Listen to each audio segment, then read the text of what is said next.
Hello, my name is Dominic Underhallhouse and welcome to another episode of Moonbreaker. Today you can see we're on the experimental server, which is another one that, I wasn't expecting to do as many videos on this in a row, but we have got another new economy system here. So this is a new system, it's got a leadership value in there, and essentially what that replaces is some of the functionality of Cinder. So basically what they've looked at doing is splitting Cinder into two different resources, one for deploying crews and one for activating abilities. There was also a previous system where the crew helped generate Cinder, and that felt a bit bad, but it was useful to have some interaction. So now the leadership resource that's used for generating crew and deploying crew is no longer interactive. As far as I'm aware, this may not be the case when we get in game, but the Cinder resource that's now used for abilities is interactive, so your different crews generate different amounts of Cinder, which also puts another bit of target priority on them. If something generates a lot of Cinder for your opponent and they have good abilities, you might want to kill them quickly. And so I'm really interested to see how this works. I'm going to jump into an AI game first of all and try it out. I'm just going to stick with the most recent list we've made. It was the silly Cinder one designed for the previous version.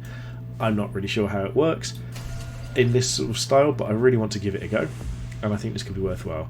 I've just realised I think I've just gone into versus player matchmaking when I want to go to versus AI first of all, just so I can talk it through and figure out how it goes. So if you like this content, you want to hear more about Moonbreaker, you want to keep up to date with as many changes as we can do, please do follow the channel, subscribe over on YouTube here, hit the like button, drop a comment, let me know what you think of this Cinder system and this resource system. I'd be really interested to see it.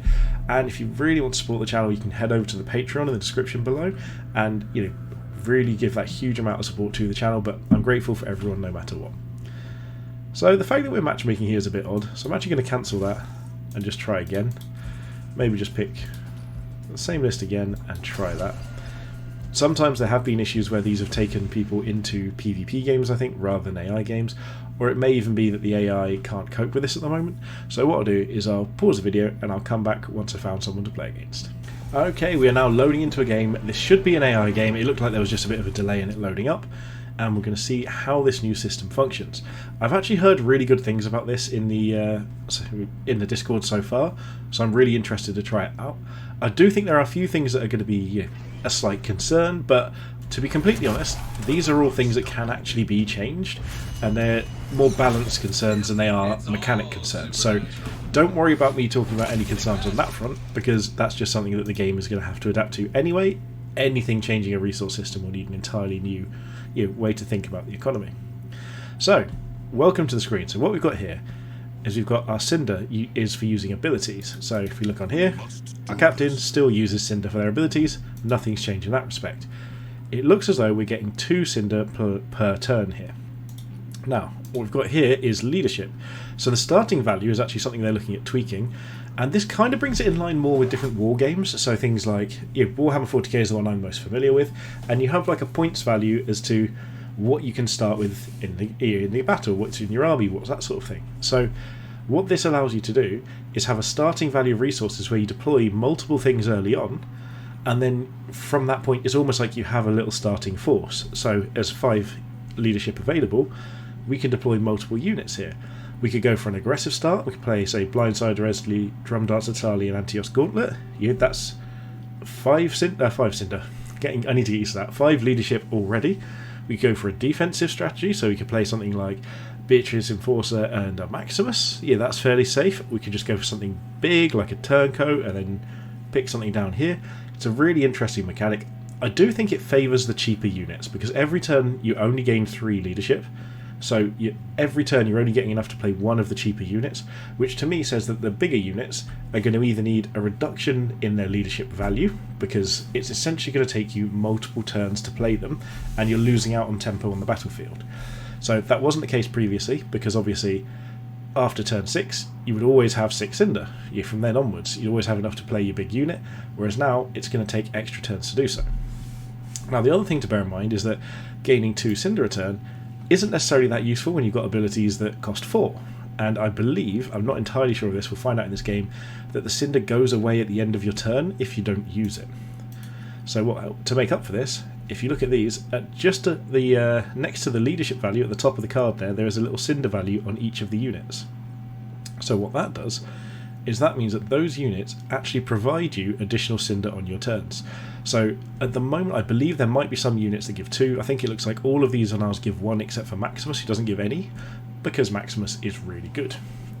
So choosing how to use these is very important, because not only are they going to be your damage dealers, but they're also your resources as well.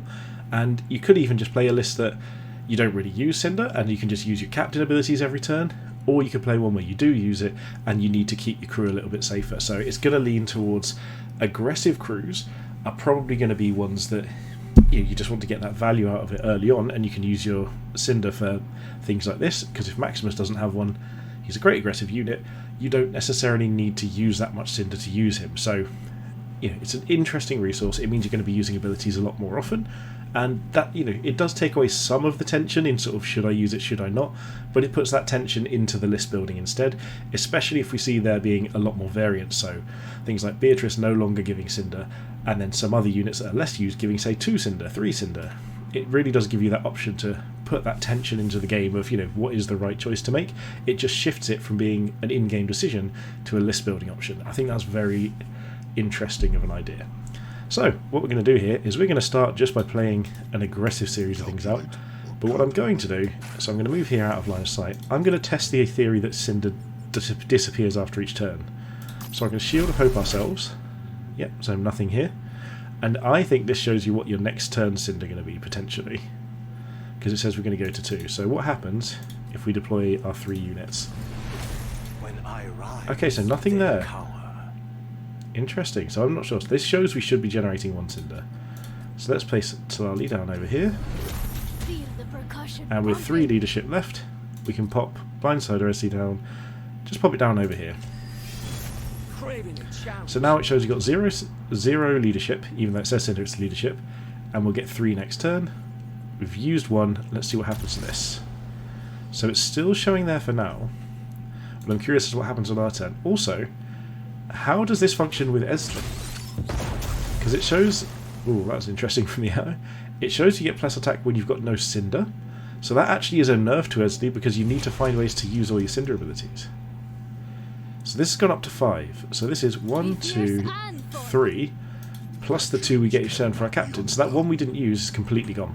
There's nothing there at all, and we've only got 3 leadership here. So what we can do is we can try and spend all of our Cinder and see if this works the way that we think it does. So we'll Battle Frenzy there. We'll just have to take this out. We've got the crit, it doesn't really matter. We'll Shield of Hope there, and if we spin, does that then trigger? Interesting, so that gives another dimension to it as well of to how to use Blindsider Ezli. Because now Ezli can actually get the attacks in and get our 8 damage, but we can still play another unit, and that hasn't taken anything away from our ability to play so we can do more things per turn. So I think this is going to require a lot of slowing down in the game, because as it stands now, with these units on the battlefield, we should in theory be getting, I think, 6 in the next turn. We can use Antios, Tilali, one of Extilior's abilities in the same turn, and still then deploy units. So that's a really, really powerful for an aggressive list. And I'm trying to think if there's a defensive equivalent, and at the moment I don't think there is. But that doesn't mean that this isn't just a great change. So if this is in range, that would be ideal. So it is perfect. Because what we want to do here is just... Okay, we can't quite get in range for Ezli though. What I've heard is that theoretically the lack of assists might just be a mistake. It might just be that it doesn't work in the build, but we'll see how that feels in general in a moment. I'm going to pop this down here just to... Actually, we might as well not blow it up and keep deploying, but here already we're at the point where Turncoat doesn't feel worth playing. So I'm going to play Maximus just because Maximus is useful, and if we're not going to use this ability we're going to lose our Cinder, so we might as well just place it. Ah, but then we should have spent another Cinder. We've misplayed our Cinder here, so we're not actually going to get as much damage. We'll move behind though, just to block them in place a bit. But yeah, that's an interesting thing, is that Cinder usage is now different to leadership, and that gives you additional ways of balancing units. So things like Ezli, you can actually choose to play Ezli differently and be, is he going to be Cinder spending or is it going to be leadership spending? Leadership can interact in different ways, so this is fine. Damage themselves as well. Yeah, so here we're going to have lethal, it should be. We should be able to get 8 out of this, 4 out of this, but the mechanic itself, it feels a little bit more dynamic. So obviously, like I said, this leans towards aggro as it stands, but that's not always the worst thing. Like, it can be balanced. That's not a concern in the slightest for me. But what was a concern is sort of, you know, how the game was going to feel. Is it going to feel balanced? Is it going to feel, you know, like, what sort of system are we putting ourselves in? The question is, can we fit through there as well? We can't. We've ruined our own lethal here, but we can just move this over here, get the increased accuracy and get the kill. But honestly, I feel like this just makes it feel very dynamic in the early game. Like, everything feels very impactful, and I think, you know, the more expensive units that we're not currently playing are going to have to also feel more impactful to be played. But like, it almost feels like the early days of Moonbreaker when stuff was sort of aggro focused. However, this just, it does feel more interactive. It feels exciting. So I think this could be a really good choice for it. I think we'd need, again, a little bit of balancing, and maybe even like the increase in leadership could still be something that ticks up over turns. But I don't hate the division between abilities and deployment. I wasn't convinced, I'll admit that, and I feel like if you get in a list where it's ability focused and you can't generate enough Cinder per turn, then yeah, that's going to be a really bad, like, feel bad situation. But that comes to list planning, and that comes to, you know, how you play. If your opponent is playing a list that requires resources to work, make them struggle to have that resource. So it could be a situation where, you know, maybe Florio's ability gets reduced down to 3, but then that's the only ability you could use for the entire turn. Or maybe we end up in a situation where abilities aren't capped at once per turn, so if you generate loads and loads of Cinder, you could use abilities more than once. You know, like, I don't think there's anything wrong with it as it stands, but it does leave you open to a lot of options. So I think this is a really, really interesting change. There's so many different things that can be done with it. And what I'm going to have a quick look at now is, if it does show you in the rosters, can we see what units do? So yeah, we've got 1 Cinder, 1 Cinder, 1 Cinder. At the moment, these obviously still show Cinder costs here rather than leadership, but that's just a graphical thing. I'm just going to see if there is anything that generates 2. So obviously the captains generate 2. So things like Axel Pyro generating 1 Cinder for itself is good. Also, things like this, Flechette costing 4 when it only generates 1, that's going to be hard to use sometimes. I also think, though, this does put Blindsider Esley in an unusual spot where you actively want more activated abilities to use a unit that doesn't have an activated ability. But again, that's an interesting tension there as to how you play. So far, the only one we know of is Maximus that has any different figure here whatsoever. Detonia funds half of her own ability, so does Sali. Obviously, captains give 2. It does bring things like Tanton and like some of the ability units that you wouldn't normally use probably into the forefront. Given that you get free Cinder every turn, I could see myself playing in Detonia. We still need to use Hit and Run, actually. That's going to have to be another video. But, okay, Jailbreak is another one that doesn't generate it. Interesting. I'm curious as to why Jailbreak. Like, it doesn't seem like Jailbreak is something that's particularly against that idea. Okay. This may seem like a quite unusual thing, but yeah, Quetzali still generates it. Rickety Backfire does. Sevria. I've also heard, supposedly, that the... Snarling doesn't. So far nothing but 2. I've also heard, though, that the in this current version, if your unit is stunned, so either it's just entered the battlefield or it's been stunned by Peacemaker Balam or the assist that does the same thing, if there was an assist, there's no assist at the moment, then they turn off passive abilities as well. So that means things like Aegis Defense Dome can be turned off by Peacemaker Balam. Oh, what was that? Oh yeah, it's a leadership cost, yeah.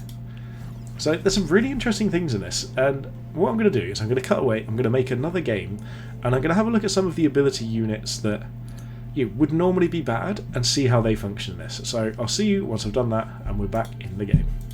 Okay, so I've put together a list that I want to try out with this new version with the ability spend and the different ways of using Cinder and leadership, and I also wanted to test out the ability to have stunned units lose their passives. So what I've got is a few units that I've seen a bit less play because of their ability costs. So I think in a list like this, Detonia suddenly becomes really powerful. If she's got a 2 damage attack, just like a lot of the other 2-drops do, but hers is AoE and a lob, and go over terrain, that sort of thing, and she's got 8 health, Detonia could be one of the best 2-drops in the game. Like, from one of the worst to one of the best just by splitting the resources is an amazing change. I'd be really interested to see that. Similar thing goes for Axel Pyro. Given that Axel is now basically free to activate because he generates a cinder, spends a cinder. Oh no, his Fire Flame has gone up to 2. I mean, that's probably correct. But again, these two together and the Captain, all of those, that's basically free because that ability costs. So cost 2 but it generates 1, so requires 1. Cost 2 generates 1, requires 1, and this just generates 2 anyway. Really interesting. So Savria's is still 1. Balam's is 1 as was a buff in a previous patch of this, and that's a very interesting spot. So I'm going to give this a go. I want to see how this works. And actually, when I was list building, I found myself thinking, right, I could do with another 2-drop as an option or something cheaper. And I found myself thinking, you know what, I'd rather have Beatrice over Maximus because Beatrice generates Cinder and Maximus doesn't. And that was a really strange thought to me. I just thought to myself, you know what, I'm actively not choosing Maximus because not because I think, you know, I want to try a list without Maximus, but this is probably the first time where I've ever genuinely thought that Maximus wasn't the best unit for the spot. And that feels like a very welcome change. I'm cautiously excited about this. You know, I could see there being a lot of fun. I'd love to get some PvP games in on this as well. So these two are just in here, Broken Vengeance and Shrapnel, just as ways that don't use Cinder, so that I can try and get that, you know, get that Cinder use out of other units, but don't need to use it with everything. So I'm going to jump into another AI game and hopefully try out some of these new mechanics. I'm really, really keen for this, and so I'll get into it and I'll see you in the game. Okay, we are jumping into the game now. Hopefully we get to try out some of these new abilities. With 5 Cinder to start with as well, I'm actually going to try and start with 2 ability units on turn 1, which is a very weird feeling, but I'm keen for it. Okay, our turn, so we're just going to move forwards. We're going to pop Detonia up at the front. Beautiful day for I'm going to pop Axel Pyro over here. There we go. This feels like a huge change. The fact that this is my turn 1, but my opponent gets to deploy as well. And they've just gone for a Sentinel. That, of course, they can just do a Sentinel and place a mine. Oh, I didn't use anything. I could have placed a mine. Surprise! I know, I shouldn't have. Interesting. Yeah, Captain abilities are going to be a lot more interesting now. So we can't hit both. But that grenade range is great. So let's just do that, I guess. This working? Question is, can we get line of sight there and get out of range? Let's teach some pyrodynamics. No, so I'm just going to hit this and try and move back instead. I'm not sure that... Ooh, that didn't go too well. Also, Pyro's got 1 more health. I didn't realise that until now. So, I mean, we could just... Oh, yeah, there's absolutely no way that's out of range. I should have gone a different angle. Let's move up here. So we've got 3 leadership left. And this is going to be where we try out things like Peacemaker Balam. Yeah, I think that's right. Okay, pass the turn. So we can obviously use this to our advantage next turn, but we're not here to win, we're here to test. Okay, there's Tlali, still good. But yeah, Detonia already feels better because we got to use her ability and it didn't cost us anything. Oh, this is exciting. There's a lot of potential here. The fact that someone can just put down a Sentinel turn 1 and we have to think about how to deal with it, it's obviously a risk-reward play for them because we've got multiple things, if we can get good angles. They've now used their Cinder up, so they don't have enough to activate it this turn. Yeah, of course, it cost 4, so they only got 3 for the turn. So this is not a great play, but you could play another 5-drop. You could play like a Crosshair turn 1, and then I think at that point, the lack of distance between the different unit costs, basically, because obviously the units in general cost nowhere near as big of a difference as they do in other games. So like here, this could be... Can we get all of the mines? No, so we can't get all the mines and Tlali. We can do this. But yeah, the difference in the unit cost is actually sometimes feeling like an issue. Whereas here, it doesn't feel like an issue at all because it's all about risk-reward to a bigger extent as to whether you actually play them. Oh, I've already moved. Oops. So, Axel Pyro, I mean... We've only got 1 Cinder yet. We've used it all. Oh, I like this. So let's just move up here and stun this. and just move out of line of sight. But again, we're using all these abilities and we've still got the option of deploying. So here, it feels like a Beatrice. So for instance, if we deploy Beatrice here, or even just here, make it hard for Talali to run away. Oh, Talali's stunned, of course. I don't know where to go. I'm just going to pop Beatrice over here, because we're going to deal with this next turn regardless. And we'll just move Detonia up here, why not? This is very interesting. It does still have a bit of the, like, feast or famine with resources, but then that's kind of the AI's fault in this instance for playing such an expensive activated unit out early on. So without 4 units on the battle, well, a captain in 2 units every turn, you can't even activate your Sentinel.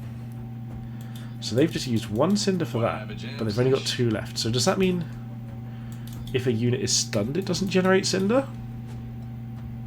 Because that could possibly be the case. If that's counted as a passive ability and stun now turns off passive abilities, that's absolutely an option. See, this is an interesting one. I've heard people talk about this, is that Scattervine is played with leadership but uses Cinder to activate.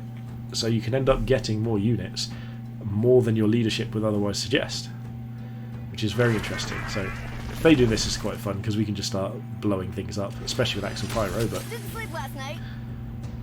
okay, so they're going to deploy all their units.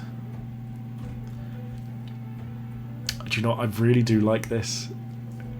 Like, I think it needs tweaking. It's nowhere near perfect, but I'm not expecting anything to be at this point in time. But your units feel like they do more.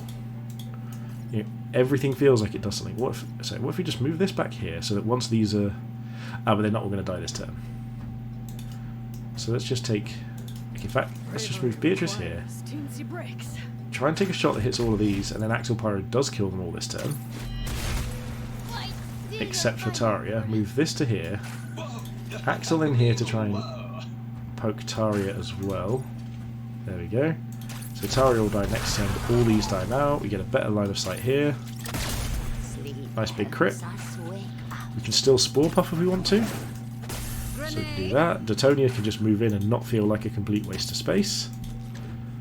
And let's just pop a Shrapnel down for good measure. Oh, I wasn't supposed to do that. I was supposed to wait and play a passive unit and see if the stun worked.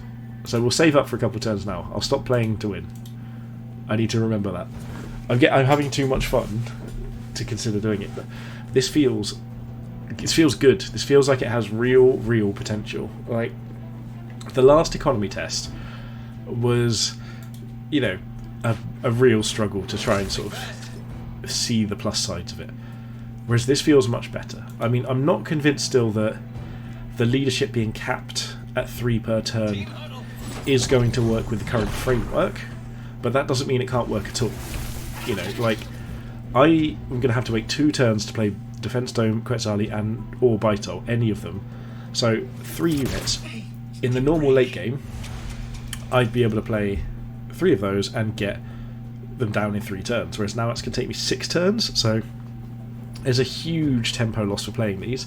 So I think they either need to be cheaper, so you could play, say, 2 of them over 3 turns, so put them like 4 Cinder each, something like that. Or maybe we need to have something like a rethink as a way of increasing the leadership later in the game. Maybe say once you've used enough abilities, or even... Okay, here's an interesting thought. What if your captain had an ability to spend a certain amount of Cinder, which obviously goes away each turn, to then increase your leadership gain for the remainder of the game? Because that to me feels like it gives good options. It may not be right, and it may be hard to balance, but that feels like it's something that could be worthwhile, so you don't just end up in a situation where all the expensive units are dead in the water, so to speak. Let's just kill Toxoid so we don't lose any of our stuff in some sort of weird accident. A tragic gasoline fight accident or anything like that. Shrapnel can stay there and just take that hit. Balam we just keep behind because we're going to be trying things out in a moment. Just take a shot. The fact that we can just still use Axel Pyro feels so good. Like, Axel Pyro feels tons better, Balam feels better, Detonia feels better, and none of them feel ridiculous. Like, Detonia could probably go back to her previous version with a shorter range and still feel good in this. Like, it really does bring units that were struggling to the forefront, which is a great thing. So I really hope okay, I was going to say, I hope it doesn't freeze out now the one turn we're going to test our new system. So that's there. Rickety, that's fine. I don't know why I'm saying this like it's fine. I don't mind if I lose, I'm just here to test things. And what I want to test, Rickety might actually be good for, because I'm going to put down a defense dome here, and maybe Rickety allows things to not take the... So it allows us to see that things are taking more damage. Yeah, so there's no dome. Oh, this is cool. So we're still going to stun over here. Still going to just... So yes, if we do this here... Yeah, this is a good test actually. This would normally be in dome range. So we just throw this at our own Axial Pyro. No reduced damage. Ooh, this... And... Oh, interesting. So it took place the following... Okay, so stun is removed at the end of your turn. So dome is still more of an issue than Quetzali or Baitol. Sorry, it's less of an issue, Quetzali and Baitol. I mean, that works, because the aggressive passives are better anyway. And you don't want to be giving like a dome charge or anything, it doesn't seem fitting. So yeah, having it removed at the end of turn, like, obviously that might be changed, it might be until the start of your turn, but that feels better at least. Oh, this is good. Well done everyone who has had anything to do with this. This is a really good feeling change for the first trial of it. I'm not even saying I think this is necessarily better yet. There's not enough information. You know, I don't know the answer. But I'm saying that compared to the last version, this feels like it has real potential, whereas the previous one didn't. So, genuinely happy here. We're just gonna... In fact, I should have blown myself up there, get a better line of sight, but we can do that with shrapnel. Move over. We're just gonna clear things out here and get things moving slightly. Defense dome is not our real logic choice here. Yeah, this makes the units feel really solid. Like, I'm trying to think what I'd do differently, and like I said, obviously... Oh, hang on. Oh, Sevria's a 2, of course. I forgot they were talking about maybe turning Sevria into a 2-drop as well. Sevria's going to be good now. But yeah, like, obviously my concern around the more expensive units is, I think, pretty well founded. I don't think it's anyone's going to really disagree that this puts a huge nerf on the more expensive units. But if they're big and impactful enough, they should be, you know, harder to play, harder to cast, you know, harder to get onto the battlefield. It's just whether or not this makes it too hard. But again, that's a balance concern, not a mechanic concern. As far as mechanics go, this feels really good. So we're going to kill Zax here. I'm going to try this out. The ability units make a lot of difference, and like, I'm not even really keeping track of my Cinder here, so obviously I probably need to, in order to make sure that I don't lose out on any value, and I'm not playing things that are, you know, like, I'm not trying to activate things where I don't have any Cinder left. But you could even just have certain attacks that just cost Cinder to use, but or like an attack that if you have a certain number of Cinder left, expend your Cinder to add that much attack to a unit's basic attack value and things. Like, this feels good. The possibilities I've got are just in my mind are just rolling through over and over and over again. So I'm really excited to try out some PvP games with this. If I can get time, I'll try and get someone to do some over the weekend so we can, you know, upload some content for that as well. But for now, let me know if you've tried this out, what you've thought of it. If you haven't, let me know what it looks like from a spectator perspective, because it's a very interesting thought to know, you know, how does it look to someone that's interested in the game but hasn't necessarily tried it themselves? And you know, it could be someone from outside of Moonbreaker, it could be someone who's played it but not played experimental. You know, I'd love to hear your opinions on it, because that will obviously mean a lot to me, it would mean a lot to the developers in terms of sort of finding out how this changes the perception of Moonbreaker itself. And again, subscribe to the channel, hit the like button, and go over to the Patreon if you want to support us in that way. I'd really appreciate it. And as a final thing, when this video goes up today, later on today, we are going to be streaming the draws for our tournament. It's going to be the Underdome, so what we're going to be doing is generating random lists for everyone who participates, and we get to see those lists all be generated live before starting the tournament this week. So look forward to that content in the week ahead.